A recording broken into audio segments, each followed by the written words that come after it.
am currently walking through one of the busiest cities in the world. In India, it's the holiest city, and to be fair, it really gets alive here at night when celebrations of religion and light and culture come to feast. This is a city that is one of the holiest in India, and it's one that people are starting to realize might just encapsulate the beauty and vibrance of India. Welcome to a city I've always been hearing about but haven't finally visited. Welcome to the city of Varanasi.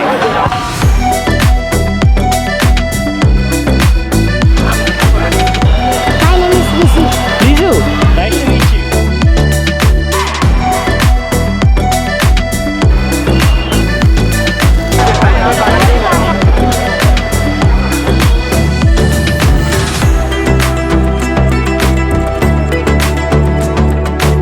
Good morning and welcome to another video here from the beautiful city of Varanasi. This is one of the holiest cities in all of India, and this is going to be a complete guide to everything you need to know about Varanasi. We're going to visit a few temples today, we're going to visit a few historic religious sites here in Varanasi, and we're going to get a feel for what this city is all about, why you have to come here, and why the city is known as the city of ghats. It's got incredible history dating back to thousands of years, and it's actually one of the oldest cities in the world, if not the oldest city in the world, and one of the greatest civilizations known to man. So with that, let's go ahead and let's begin our exploration here in one of the holiest cities of India, Varanasi.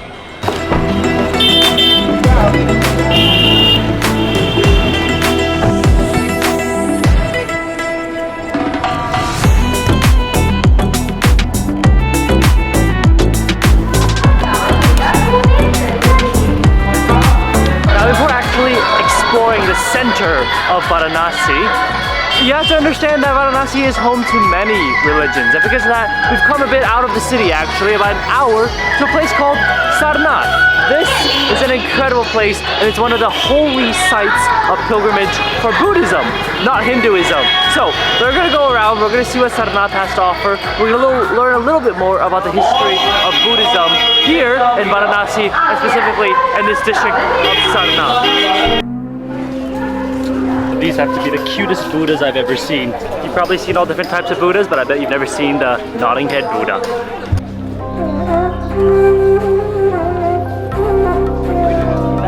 You can tell that all the shops here sell Buddhist things. So they sell like little Buddhas, they have Buddhist designs on clothes and bags. Like I mentioned, Sarnath is one of the 4 holy pilgrimage sites of Buddhism, which is why everything is very Buddhist themed.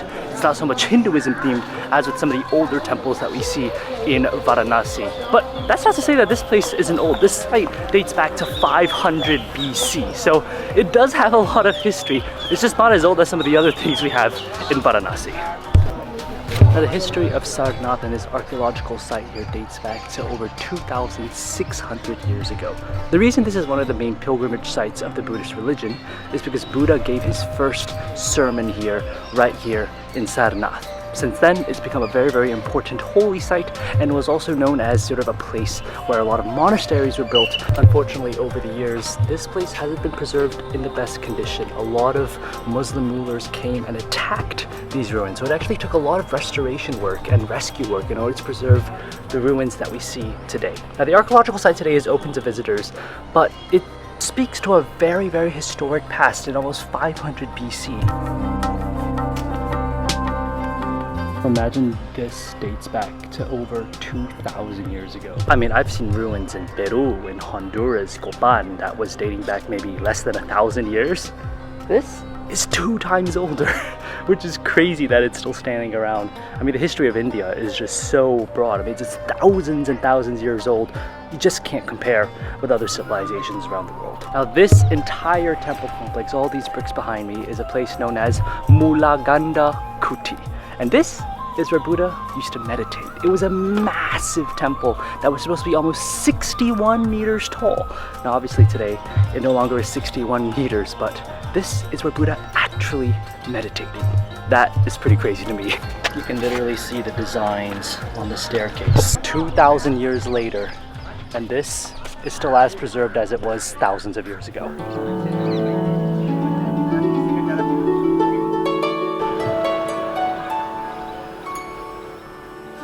Now right behind me, you can probably tell, is this massive structure, and I've literally spent the last 5 minutes trying to find a gate into it and realized there's no entrance to it because this is a stupa.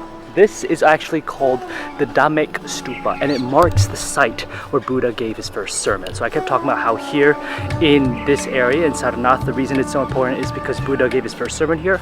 Well, this stupa marks the spot where he actually gave it. It is a massive structure, and you can actually see the beautiful intricate carvings on the outside. It dominates the skyline here in Sarnath, and one of the must-sees when you're here in Varanasi for sure. I mean, just look at the size of that.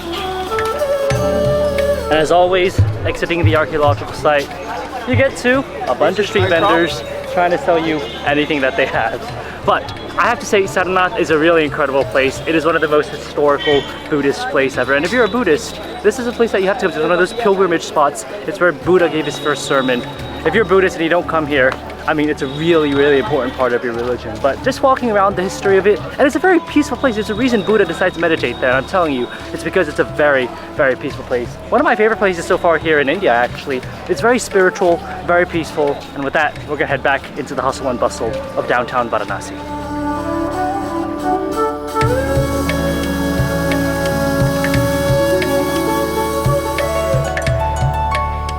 And an hour later, we have come back to the center of Varanasi, and this is where our adventure of Varanasi really begins. This is where we're going to see the heart of Varanasi, because what is Varanasi about? It's about this river right behind me, the Ganga. It is one of the most important rivers in Indian culture, and it is the lifeline of this entire country.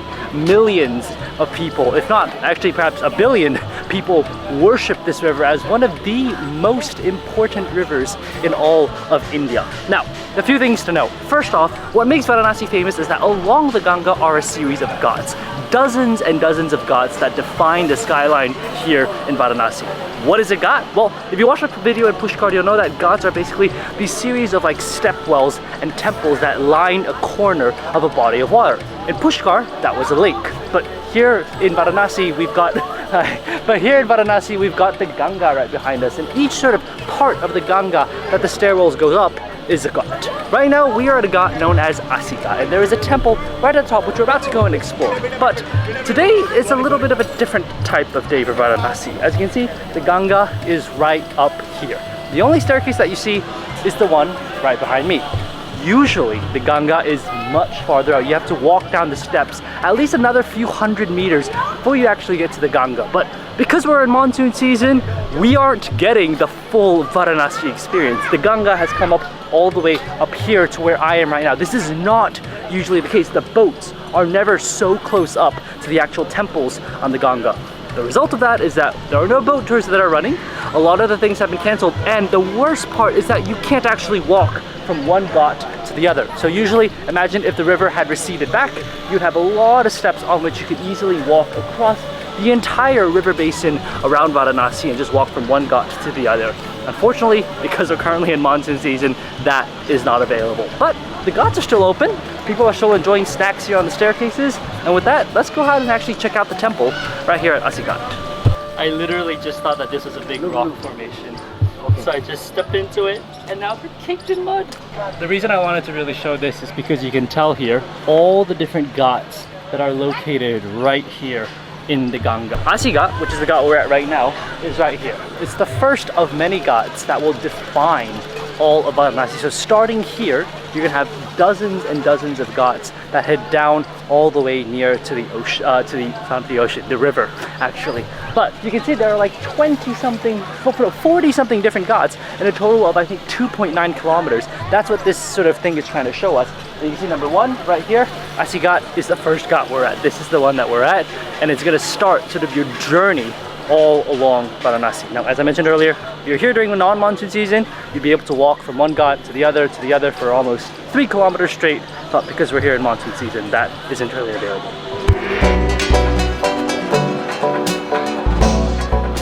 As you can probably tell, it's a very old and simple temple right there on the top of Asighat. It's actually made up of 5 smaller temples, so 4 on the corners and 1 in the center of the Asighat. But each ghat has its own specialty. Some ghats are for cremation, some ghats are for meditation. And what you'll also notice is that each ghat usually in the evening time, will have an Aarti, which is the traditional sort of ceremony that they do every day as an offering to the gods. But you can see all of these ghats will literally line the entirety of the riverside of Varanasi. This unfortunately is closing down during later part of the day in the afternoon, so we've come a little bit late. It's just one of the many ghats you're going to find here in the holiest city of India.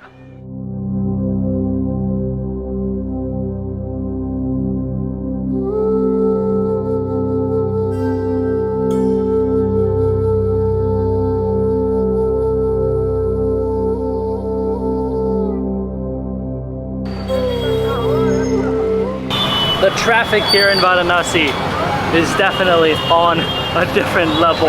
I mean, look at all this traffic. And this is also supposed to be one of the busiest months, despite the overflowing Ganga, yet it's still one of the busiest months, which is very interesting. But geez, getting in that rickshaw and trying to get in here is like literally trying to weave through a stack of hay. It is absolutely impossible. Hey, what's your name? My name is Lizzie. Lizu, nice to meet you. One more. Welcome to one of the busiest roads in all of India, but definitely the busiest here in Varanasi. You can see how many people there are. This is the road of the Shashmavd Ghat. I think that's how you say it. This leads to one of the ghats. This leads to the river. And to be honest, if it wasn't for the overflowing Ganga, we'd just be able to hop from ghat to ghat to ghat before getting here. Unfortunately, because that's not an option right now, we've had to walk through this extremely busy street. But you can tell this is a massive shopping street with anything you find, saris, lengas, silk, jewelry. You can pretty much get anything here, and there's an incredible little alley side market we're gonna go ahead and check out right now. But just look at how busy this place is. Not sure if that's allowed. Those motorcycles shouldn't even be allowed in this pedestrian zone, but it is chaos at its finest. This is why Varanasi is called the city of lights. $86. $86. 86 $1.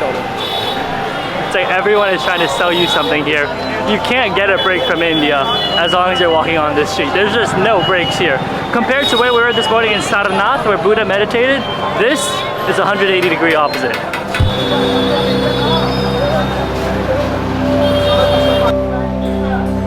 Now, one of the main temples here in Varanasi is a place called the Kashi Vishwanath Temple. This is an incredibly important Hindu temple, and we're going to visit it later. But before you actually get to the temple, you got to go through this. One of the most incredibly insane, busy markets that you're going to find here in India. It is vibrant, and vibrant is an understatement of what it's like. That is what you deal with on a regular basis when you walk through this market. It's just blaring horns, lots of people selling saris and jewelry and bags and bangles. It doesn't end. It feels like you are in an intense nightmare almost, but at the same time, there's just so much energy. It adds so much to the culture and the environment here on the street. There's so many people, but I'm also walking through this street as well. I think the charm of Varanasi, maybe it's ghats, but in my opinion, these just narrow little alleyways where people are just hanging their clothes, and you're seeing random old bookstores like these. This is what Varanasi is all about. It's about the charm of walking around and exploring it. It's not about sightseeing one site to the other. It's about exploring the incredible charm that Varanasi has to offer. Some of these buildings here are just absolutely incredible. To be honest, I think that's the thing about Varanasi. You just go around, explore these old buildings, find historic houses that look something like this, and you see the beauty of this city. That is what makes Varanasi beautiful, aside from just being really, really holy.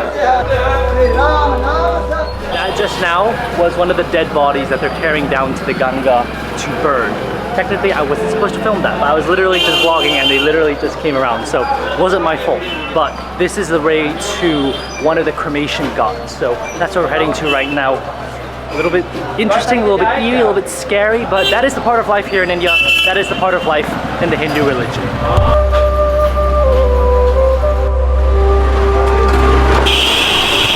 Even with so many people, some people here in Varanasi insist on riding their scooter through. Not sure if that's the proper way things should be done here, but I definitely would change that if I was in charge of Varanasi.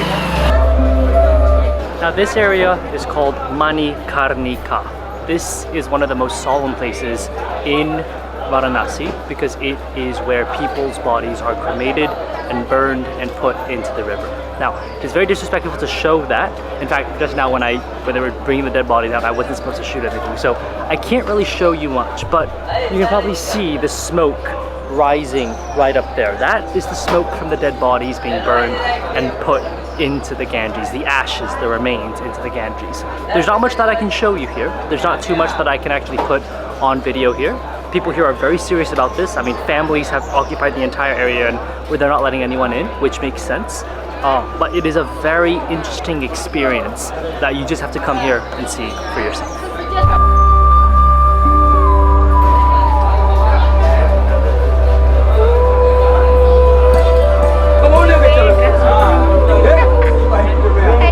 There's someone trying to bring in wood to the ghat in order to burn the bodies, but he's stuck.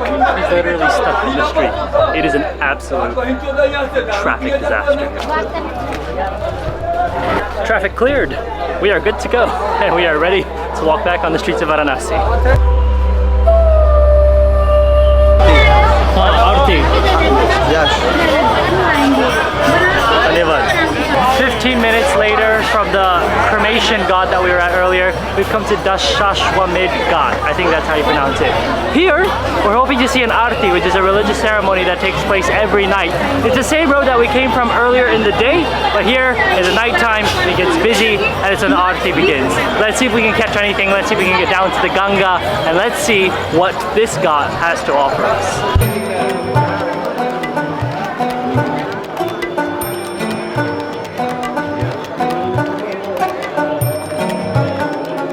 Just like that, the Aarti has ended and I'm being pushed around by locals here, right here at this ghat. It is a crazy, crazy ghat, and the Aarti is pretty far away, so you don't really get a great view of it. But it is an interesting way to experience the culture here and the way that they end the day here at the ghats here in Varanasi.